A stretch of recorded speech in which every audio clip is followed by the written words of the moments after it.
চড়ি শখের বোটে। মাঝিরে কন, বলতে পারিস সূর্যি কেন ওঠে, চাঁদটা কেন বাড়ে কমে, জোয়ার কেন আসে? বৃদ্ধ মাঝি অবাক হয়ে ফেল ফেলিয়ে হাসে। বাবু বলেন, সারা জনম মরলি রে তুই খাটি, জ্ঞান বিনা তোর জীবনটা যে চারি আনাই মাটি। খানিক বাদে কহেন বাবু, বল তো দেখি ভেবে, নদীর ধারা কেমনে আসে পাহাড় হতে নেবে?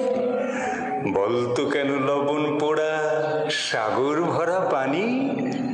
মাঝি সে কয়, আরে মশায় আমি কি আর জানি। বাবু বলেন, এই বয়সে জানিস নেও তা কি, জীবনটা তোর নেহাত খেলো, অষ্ট আনাই ফাঁকি। আবার ভেবে কহেন বাবু, বলতো ওরে বুড়ো, কেন এমন নীল দেখা যায় আকাশের ওই চূড়ো? বলতো দেখি সূর্য চাঁদে গ্রহণ লাগে কেন? বৃদ্ধ বলে, আমায় কেন লজ্জা বেছেন হেন?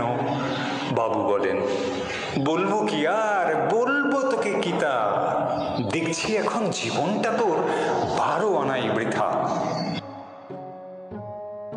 খানিক বাদে ঝড় উঠেছে, ঢেউ উঠেছে ফুলে। বাবু দেখেন নৌকাখানি ডুবলো বুঝি দুলে।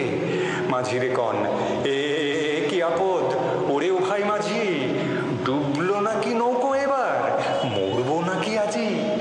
মাঝি শুধু হয়ে, সাঁতার জানো? মাথা নাড়েন বাবু। মূর্খ মাঝি বলেন, মশাই এখন কেন কাবু, বাঁচলে শেষে আমার কথা হিসেব করো পিছে, তোমার দেখি জীবনখানা 16